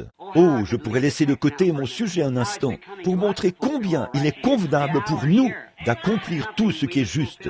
C'est maintenant l'heure. Quelque chose. Nous devons accomplir tout ce qui est juste. Nous savons ce qu'il faut faire. Vous voyez, nous devrions le faire, c'est vrai, croire de tout notre cœur. Remarquez, alors nous voyons que Jean s'est humilié dans la présence de Dieu. Ce qu'il vous faut, les amis, mon frère, ma sœur et mes amis, c'est d'être conscient de votre petitesse. Voyez, ne soyez pas conscient de votre grandeur, soyez conscient de votre petitesse. Vous êtes tout petit. C'est notre cas à tous. Dieu peut tout faire sans nous, mais nous ne pouvons rien faire sans lui. Voyez, nous ne pouvons rien faire sans lui, mais il peut tout faire sans nous. Dieu cherche à trouver une seule personne qu'il peut avoir dans ses mains. C'est ce qu'il a toujours cherché à faire. Remarquez, tout au long de la Bible, quand il a trouvé un Ésaïe, quand il a trouvé un Jérémie, puis un jour, il a trouvé Samson. Cependant, Samson a donné sa force à Dieu, mais il a donné son cœur à Delilah. Voyez, vous devez donner à Dieu tout ce que vous êtes, votre révérence, votre respect, votre être entier. Ne soyez rien. Prenez simplement conscience de votre petitesse. Et c'est ce que Dieu veut que nous fassions. Ça, c'est la vraie humilité. C'est ainsi que se conduisent ces séraphins dans sa présence. Voyez-vous, ils ont la face couverte par respect, leurs pieds par humilité. Bon, troisièmement, ils pouvaient voler. Ils avaient deux ailes pour passer à l'action. Ici, Dieu montre à son prophète le genre de serviteur qu'il a préparé. Un homme respectueux, humble et actif. Ça, vous voyez, c'est un vrai serviteur de Dieu. Quelqu'un qui regarde à lui. Il regardait à Ézéchias, qui s'était élevé et qui est tombé à cause de l'orgueil. Mais un serviteur, ces serviteurs qui se tiennent devant lui, sont respectueux, humbles et actifs. C'est ainsi que devraient être revêtus ces serviteurs, revêtus de respect, d'humilité et constamment occupés aux affaires du Père. Oui, monsieur, respectueux, humble, actif. Exactement comme la petite femme au puits dont nous avons parlé l'autre soir. Or, elle était une petite semence prédestinée, reposant dans son cœur. Et dès que cette lumière a brillé là-dessus, et qu'elle a vu que c'était le Messie, il ne lui a pas fallu longtemps pour passer à l'action. Elle a même oublié la cruche d'eau qu'elle avait à la main. Voilà, avec quelle rapidité elle est passée à l'action. Il fallait qu'elle le dise aux gens. Il fallait qu'elle le dise à quelqu'un d'autre, parce qu'elle était certaine d'avoir trouvé le Messie. Elle est allée dans la ville, elle est rapidement passée à l'action pour l'annoncer aux gens. C'était Pierre, alors qu'il avait pêché toute la nuit, et il était assis sur la rive ce matin-là. Après cela, Jésus a emprunté sa barque, s'est éloigné un peu de la rive, et s'est mis à prêcher aux gens. Puis, il a dit à Simon, « Avance en pleine eau, et jetez vos filets pour pêcher, jetez-les. » Eh bien, Simon a dit, « Je suis pêcheur. Je sais quand la lune et les signes sont bons. Je sais quand les poissons affluent. Je suis né ici, sur ce lac. J'ai pêché toute la nuit et je n'ai même pas pris un verron. Je n'ai rien pris. » Il a dit, « Il n'y a pas de poisson là-dedans, mais sur ta parole, voilà, je jetterai le filet. » Oh, vous pourriez... Nous ne pouvons pas comprendre ces choses. Dieu dépasse toute compréhension. On doit croire cela. Vous voyez, on ne connaît pas Dieu par la connaissance, ni par l'instruction. On le connaît par la foi, et uniquement par la foi. Sur ta parole. Je sais qu'il n'y a pas de poisson à cet endroit, mais ta parole, si tu dis « jetez le filet », il y a des poissons à cet endroit. La foi les mettra là. C'est tout. Je vais jeter le filet. S'il y a des gens ici qui sont malades et qui ont besoin que Dieu les aide, si vous dites, je suis passé dans toutes les lignes de prière, j'ai tout fait, mais sur ta parole, je vais jeter le filet. Je vais m'avancer tout de suite et je vais recevoir cela. Je crois que je suis dans sa présence et reconnaissez cela avec humilité, sincérité et respect. Jetez le filet, saisissez cela. Dieu l'a dit. Alors, il en est forcément ainsi. Et nous voyons que dès qu'il, étant un pêcheur, et sachant comment attraper une grande quantité de poissons, et il était un homme pauvre, mais il est vite passé à l'action quand Jésus a dit que désormais, tu seras pêcheur d'hommes. Ça ne lui a pas pris beaucoup de temps. Il s'est humilié, est tombé aux pieds de Christ et a dit, retire-toi de moi, Seigneur. Je suis un homme pécheur. Il a dit, je ne peux vraiment pas rester dans ta présence. C'est la même chose qu'Ésaïe a faite. Il a dit, je suis un homme aux lèvres pécheresses et j'habite au milieu d'un peuple pécheur. Oh, regardez, dans quel état il était. Pierre a dit la même chose. Il s'est humilié et s'est prosterné, la face contre terre, et a demandé au Seigneur de se retirer de lui. Il a dit, ne crains pas, Pierre, désormais tu seras un pêcheur d'hommes. Et il est passé à l'action tout de suite. Un jour, un aveugle a été guéri par Jésus. Il ne lui a pas fallu beaucoup de temps pour passer à l'action. Il est passé à l'action et s'est mis à répandre sa renommée partout. Quelqu'un est venu lui demander, « Eh bien, qui t'a guéri ?» C'est le sacrificateur qui le lui a demandé. Il lui a dit qui l'avait guéri. Ils ont d'abord demandé à son père et à sa mère. Et sa mère a dit, eh bien là, ils avaient peur. Parce que si quelqu'un confessait Jésus, eh bien, on allait l'exclure de la synagogue. Et ils ont mis la responsabilité sur leur pauvre fils. Ils ont dit, il a de l'âge. Interrogez-le. Et il a dit, c'est un certain Jésus de Nazareth qui m'a guéri. Il a dit, eh bien, donne gloire à Dieu. Il a dit, nous ne savons rien de ce Jésus de Nazareth. Il a dit, c'est un pécheur. Ne lui donne aucune gloire. Donne toute la gloire à Dieu. En fait, nous ne savons pas d'où il est. Eh bien, cet aveugle leur a posé une très bonne question. Et il a dit, c'est vraiment étrange. Vous êtes tous les conducteurs spirituels d'aujourd'hui. Et cet homme a ouvert mes yeux aveugles. Et je suis né aveugle. Pourtant, vous ne savez pas d'où il est. Vous voyez, ça, c'est étrange. Puis-je dire la même chose? Le même Dieu a promis de venir sur son Église en ce dernier jour. Et ils n'ont pas la réponse. Celui qui reçoit a la réponse. Il a dit, s'il est un pécheur ou pas, je ne sais pas. Mais je sais une chose, j'étais aveugle et maintenant je vois. J'étais pécheur autrefois. Je suis sauvé par la grâce de Dieu. Je sais que quelque chose m'est arrivé. Il s'est passé quelque chose. Vous pouvez appeler ça de l'exaltation ou vous pouvez appeler ça comme bon vous semble. Mais cela m'a sauvé il y a une 30aine d'années et ça va de mieux en mieux. Alors je m'en réjouis. Quelqu'un m'a dit, tu es devenu fou. J'ai dit, eh bien dans ce cas, laissez-moi tranquille. Je suis mieux comme ça que comme j'étais avant. Donc laissez-moi comme je suis. Je me sens mieux. Je suis mieux comme ça. Je peux en faire davantage. Oui, monsieur. Il est passé à l'action tout de suite. Oui, monsieur. Il a répandu sa renommée partout. Les gens, à la Pentecôte, dès qu'ils ont vu que Dieu avait tenu sa promesse, Jésus avait dit, voici, je vous enverrai la promesse, l'Écriture, la promesse de mon Père, qui doit venir sur vous. Mais restez. Ce qui signifie attendre. Attendez dans la ville de Jérusalem jusqu'à ce que vous soyez revêtus de la puissance d'en haut. Pas jusqu'à la première ligne de prière ou la première fois où vous y allez, mais restez simplement là jusqu'à ce que cela se produise. Vous voyez, jusqu'à ce que, pas un jour, 2 jours ou 10 ans, mais jusqu'à ce que cela arrive. Restez jusqu'à ce que. Et quand ils ont été remplis du Saint-Esprit, ils sont tout de suite passés à l'action. Ils sont allés dans la rue. Et là, ils poussaient des cris, dansaient et se conduisaient comme des gens ivres. Ils parlaient en d'autres langues. Oh, comme ils étaient emportés. Ils sont passés à l'action tout de suite. Dès qu'ils se sont humiliés, ils sont entrés, ont fermé la porte et se sont attendus à la parole de Dieu. Oh, que de choses nous avons vues, mes amis. Je sais qu'il se fait tard. Et je ne veux pas vous retenir plus longtemps. Mais écoutez, ce que nous avons vu au cours des dernières années devrait nous faire passer à l'action. Chacun de nous. Cela devrait nous faire passer à l'action. Quoi? Tout d'abord, nous rendre respectueux, humbles et actifs.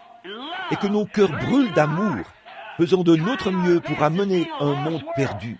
Et nous voyons les signes que Dieu, pour autant que je sache, ça va même jusqu'au tout dernier signe que l'Église recevra avant que le feu tombe du ciel. La même colonne de feu qu'on a vue là-bas dans le désert, la même qui a jeté Saint Paul à terre, c'est la même qui s'est laissée photographier ici même et qui accomplit les mêmes choses qu'elle accomplissait là-bas, le même Messie. Si vous mettez la vie d'un plant de citrouille dans un plant de pastèque, ça produira des citrouilles. Si vous mettez la vie d'une vigne dans un poirier, ça produira des raisins. parce que c'est cette vie-là qui est à l'intérieur. Et si ce que nous voyons et connaissons, des milliers de gens dans le monde entier savent cela, la science l'a confirmé, et partout, des photos ont été prises. C'est ici même, en ce moment. C'est vrai, très vrai. C'est ici même, en ce moment. Et si cela ne produit pas le même genre de vie que lorsque c'était dans la personne de Jésus-Christ, si cela ne produit pas la même chose dans son Église, alors c'est faux. Mais si cela produit la même vie, alors c'est forcément la même colonne de feu qui conduisait Israël. Elle nous conduit au pays promis. Il y a plusieurs demeures dans la maison de mon Père. C'est la promesse qu'il nous a faite. Et elle nous conduit là-bas. Et nous la voyons pleinement confirmée. La parole de Dieu manifestée. Les boiteux marchent, les sourds entendent, les aveugles voient, les morts ressuscitent. Les pensées du cœur ne peuvent pas être cachées. Elles sont exposées. Les œuvres mêmes qu'il a faites. Qu'est-ce que c'est? Un homme? C'est le Messie. C'est le Messie, Dieu, le Saint-Esprit, la même personne. Cela devrait mettre, au lieu que l'Église pentecôtiste cherche à critiquer cela, elle devrait passer à l'action, partout, avec humilité et amour. Essayons de faire voir cela à des gens perdus qui se meurent. Nous devrions respecter cela. Nous devrions avoir de l'amour pour lui, nous humilier, être respectueux et passer à l'action, comme ces séraphins l'ont fait, avec respect et humilité. C'est clairement confirmé. Cela nous a été promis dans les derniers jours. Et voici, c'est là. Nous voyons cela. Jésus l'a dit. Il a dit que cela arriverait. Voici, c'est là, juste avant que ce soit brûlé. Ce signe de sa venue prouve que sa venue est imminente. Cela pourrait se produire d'un moment à l'autre. Je ne vois rien qui puisse faire obstacle à l'enlèvement de l'Église maintenant même. Eh bien, la marque de la bête est de l'autre côté. Souvenez-vous, voyez, l'apostasie, elle vient en tant que l'Église. Un instant, là, peut-être que j'ai dit quelque chose. C'est comme ça que je vois cela. Vous voyez, regardez bien. Mot à mot, c'est déjà accompli. Cela devrait nous faire passer à l'action. C'est tout à fait vrai. Nous devrions ramener chaque âme perdue dans le royaume de Dieu. Chaque âme que nous pouvons ramener, car un de ces jours, vous les amènerez, et ça ne servira à rien. La porte sera fermée, personne ne pourra plus entrer. Oh, il se peut qu'ils soient emballés mentalement, qu'ils soient enthousiastes, qu'ils poussent des cris, qu'ils sautent en l'air, et qu'ils prétendent ceci, vous savez. Mais quand la Vierge endormie est venue acheter de l'huile, elle ne l'a pas obtenue. Avez-vous déjà vu une époque, dans toute l'histoire de ces derniers jours, y a-t-il déjà eu un temps où les presbytériens, les luthériens et tous les autres essaient d'accepter le message pentecôtiste? Qu'est-ce que Jésus a dit? Alors qu'il venait acheter, c'est à ce moment-là que l'épouse est entrée. La Vierge sage est entrée. Elles n'ont pas obtenu cette huile. Elles ne l'ont pas obtenue. C'est tout. C'est ce que dit l'Écriture. Et vous voyez ces signes et ces autres choses. Tout est fin prêt pour sa venue. C'est à la 7e veille qu'il vient. Certains se sont endormis à la première veille, la 2e, la 3e, la 4e, la 5e. Et à la 7e veille, un cri s'est fait entendre. Voici l'époux qui vient. Le 7e âge de l'Église, c'est la veille, l'âge qui voit cela. Et ceci, c'est l'âge de l'Église de Laodicée, à la fin de cela. Amen. Oh, c'est... Pourquoi ne vous réveillez-vous pas, vous les saints du Seigneur? Pourquoi sommeiller alors que la fin est proche? Mais souvenez-vous, dans l'âge de Laodicée, l'Église deviendra tiède. Il a dit, parce que tu dis que tu es riche et que tu t'es enrichi. Puis il a dit, tu ne sais pas que tu es nu, aveugle, pauvre, misérable, et tu ne le sais pas. Il a dit, je te vomirai de ma bouche. Et nous voici à la fin de toutes choses, à la fin de l'histoire, à la fin de la civilisation. Vous pouvez le voir. Regardez dans la rue. Je parlais au chauffeur de taxi qui m'a emmené ici. Il a dit, eh bien, le seul moyen pour moi de savoir si quelqu'un est étranger ici, c'est quand je vois cet homme se conduire de façon sensée. Voyez? Bon, c'est l'un de vos chauffeurs de taxi qui a dit cela. Il a dit ce n'est pas seulement ici, mais c'est partout. La fin de tout. Comme les hommes sont cruels et toutes sortes de méchancetés qu'ils commettent. Le monde est perverti. Regardez dans les rues. Regardez donc ça. Oh là là. Partout. Pas seulement en Amérique. Partout. Eh bien, c'est un Sodome contemporain. Il ne reste rien d'autre à faire que de le brûler. Un point, c'est tout. Il sera nettoyé. Dieu le fera. Ses lois l'exigent. Il faut que ce soit fait comme ça. Quand la vie d'une tige de maïs arrive à son terme, elle doit être détruite. Quand la vie d'une fleur arrive à son terme, elle doit mourir. Et la civilisation est à son terme. La vie de l'âge de l'Église est à son terme. Le temps des dénominations est à son terme. C'est le temps de l'union. Il y a les Nations unies, l'Église unie et l'unité des efforts. De quoi est-ce le signe? De l'union entre Christ et son épouse. Voilà ce que c'est. Ce ne sont que des ombres et des types. On veut tout unir. C'est donc un signe. Christ est sur le point de s'unir à son épouse. Un souper des noces qui aura lieu dans le ciel. Alors, cela devrait pousser l'Église à passer à l'action. Quand nous voyons que ces signes sont proches. Oh là là! Toutes ces choses sont des signes pour nous, partout. Oh, nous devrions passer à l'action. Nous, tout comme Ésaïe le prophète d'autrefois, nous voyons le sort réservé aux hommes qui s'élèvent. Nous voyons ce qu'il en est de ces organisations qui arrivent sur la scène et qui disent, eh bien, puisque vous ne faites pas partie de notre organisation, vous n'êtes même pas du nombre. Nous voyons ce qui leur arrive. Qu'est-ce qu'ils perdent? C'est tout comme s'ils sont frappés de la lèpre du péché, d'incrédulité. Ils lâchent prise quant à la parole de Dieu. Certains de ces gens essayent, ils échangent, ils lâchent prise quant à la parole. Elle échange contre des credos. Qu'est-ce qu'ils obtiennent? Un plat de lèpre. C'est vrai, comme Osias autrefois, qui avait essayé de prendre la place d'une fonction ointe. Et les gens n'ont rien d'autre qu'un doctorat ou quelque chose de ce genre. Dieu ne cherche pas un doctorat, il cherche des cœurs humbles, des gens qui croiront en lui. Mais nous avons pris des hommes et les avons instruits pour qu'ils deviennent des évêques et tout, des cardinaux, et que sais-je encore. On leur a donné suffisamment d'instructions pour gérer une fonction divine, avec une instruction charnelle.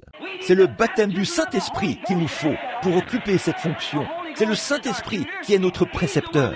C'est lui qui se fait connaître parmi nous, le signe de cette heure, des derniers jours. Mais nous, comme Ézéchias, ils s'est élevé. Ils se disent qu'ils peuvent prendre leur fonction. Regardez les effets qu'a eu la vision sur le prophète. Eh bien, il était prophète. Il était un vase auquel la parole du Seigneur devait venir. Il avait été choisi. Il était né prophète. Finalement, il a donné sa vie et il était scié en morceaux avec une scie. Mais nous voyons que ce grand prophète, lorsqu'il a vu cette vision du ciel et qu'il a vu les rangs, la façon dont Dieu préparait ses hommes, eh bien, cela a amené le prophète à confesser qu'il était un pécheur. Nous voulons être tellement grands et porter un genre de grand col tourné vers l'arrière, un genre de vêtement, vous savez, qui nous donne une apparence très sainte et très respectueuse. Il n'y a pas de sainteté en nous. Nous ne pouvons pas être saints. La sainteté vient de Dieu. Voyez? Certainement, ce n'est pas une église sainte, ce n'est pas une montagne sainte, c'est un Dieu saint. C'est vrai, pas un peuple saint, un Dieu saint. C'est Dieu dans le peuple. Pierre, parlant de la montagne de la transfiguration, l'a appelée la montagne sainte. Ça voulait dire que le Dieu saint était sur la montagne. Regardez cela maintenant, vous voyez? Mais là, c'était un Dieu saint. C'est la présence de Dieu qui rendait cela saint. C'est la présence de Dieu au milieu de nous maintenant qui produit la sainteté. Pas ma sainteté, pas la vôtre, mais sa sainteté. C'est sa présence qui produit la sainteté.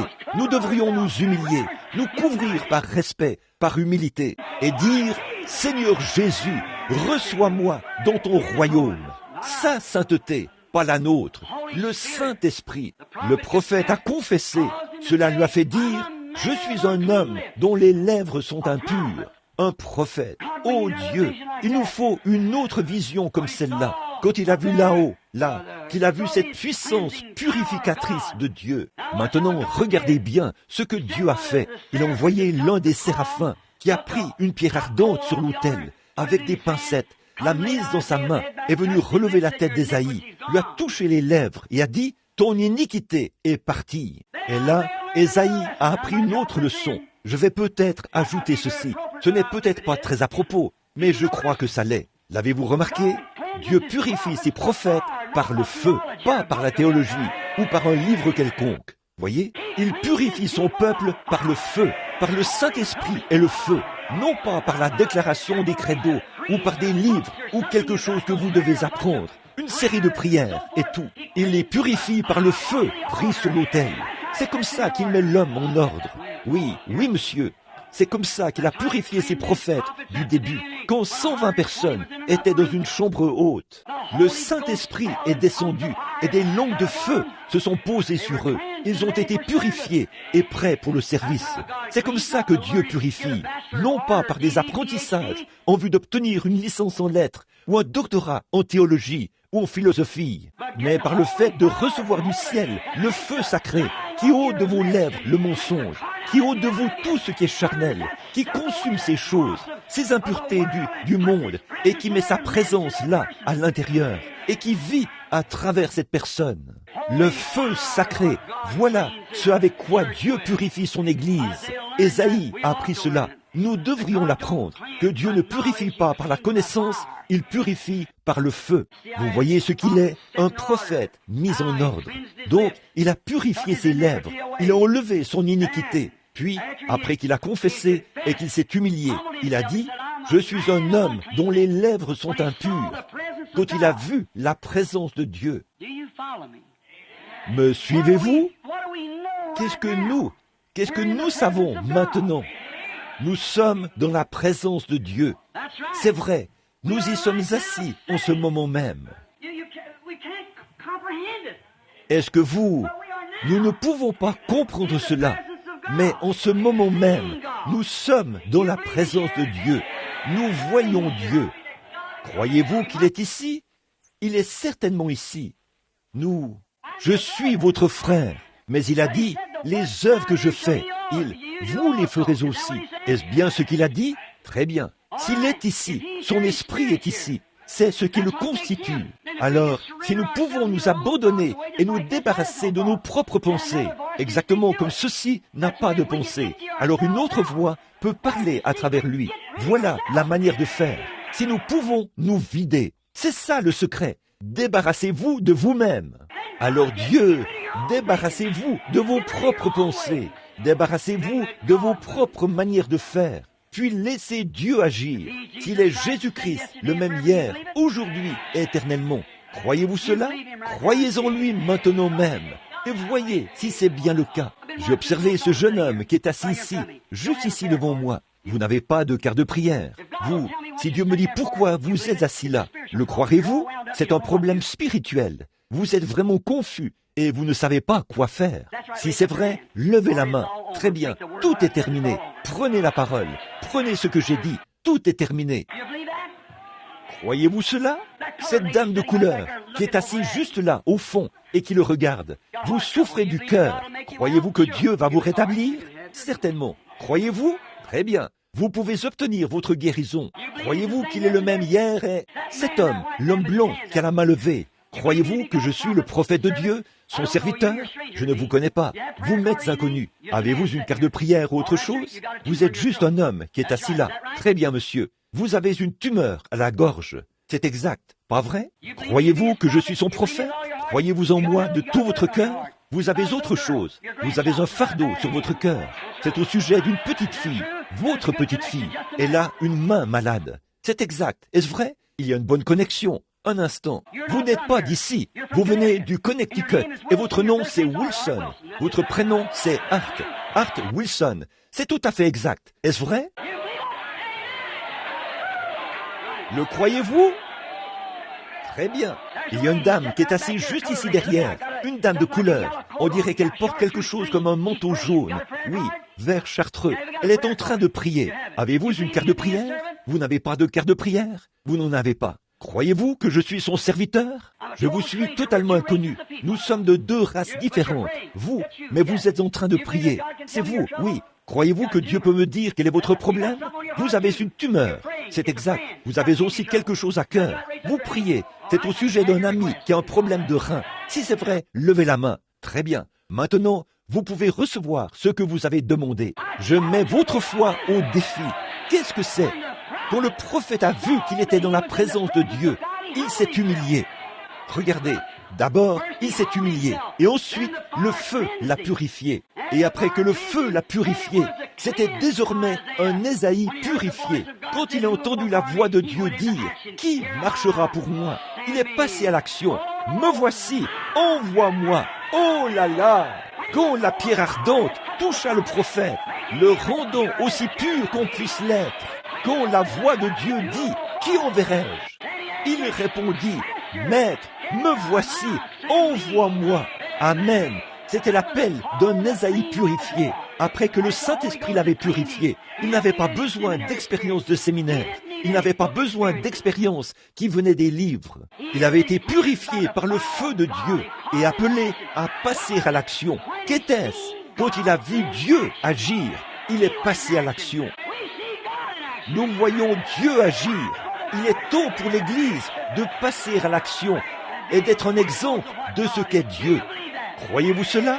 Combien veulent confesser toutes leurs fautes et toute autre chose maintenant et dire « Oh Dieu, purifie-moi, guéris ce jeune homme ». Quand la pierre ardente toucha le prophète, levons-nous. Je vais m'arrêter ici, il se fait tard. Croyez de tout votre cœur maintenant. Je veux que vous courbiez la tête. Souvenez-vous, après qu'il a vu Dieu, le revoilà. Amen. Maintenant, tout peut arriver. Tout peut arriver.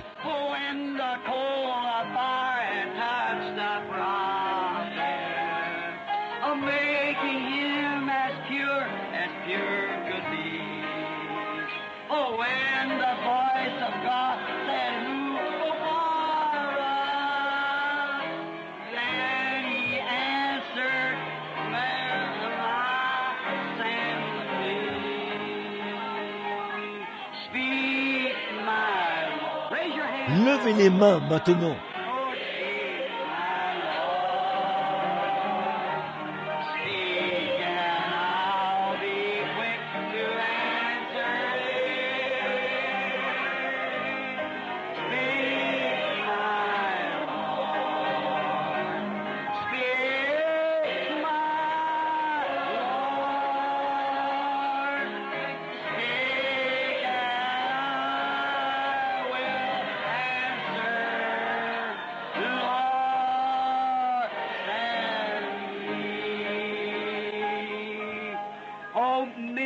Now in sin and shame are down. Look on your streets.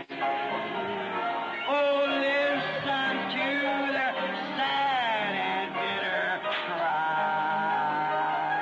Oh, hasten, brother, hasten to their rescue. Quickly answer, Master, here am I.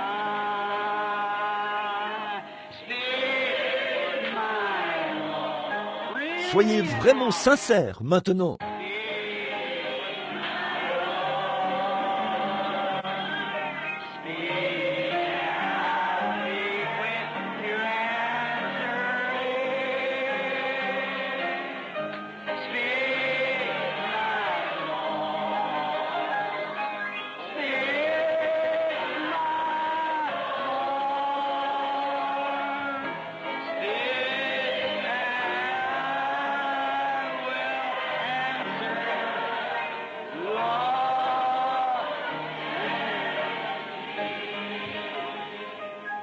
Posons nos mains sur notre cœur pendant que nous fredonnons. Faites votre confession. Dites, Seigneur, je suis un homme dont les lèvres sont impures. Je suis une femme dont les lèvres sont impures. Faisons une vraie confession. Nous aurons un vrai réveil. Soyez purifiés pour commencer. Regardez bien, le prophète devait être purifié pour commencer. Le feu l'a touché, puis il est passé à l'action. Seigneur, mets du zèle dans mon cœur. Mets en moi quelque chose que je n'ai pas, Seigneur. Mets ton amour et ton feu en moi, puis envoie-moi. Maintenant, faites votre confession. Croyez Dieu de tout votre cœur.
go for us.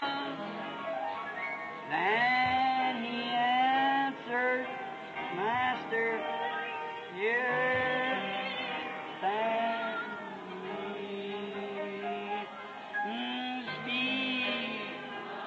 Maintenant, laissez Dieu parler à votre cœur en ce moment. Soyez très humble, doux, respectueux dans sa présence. Chaque pécheur et chaque saint, ceci nous concerne tous. Ça s'adresse à moi, ça s'adresse à tous.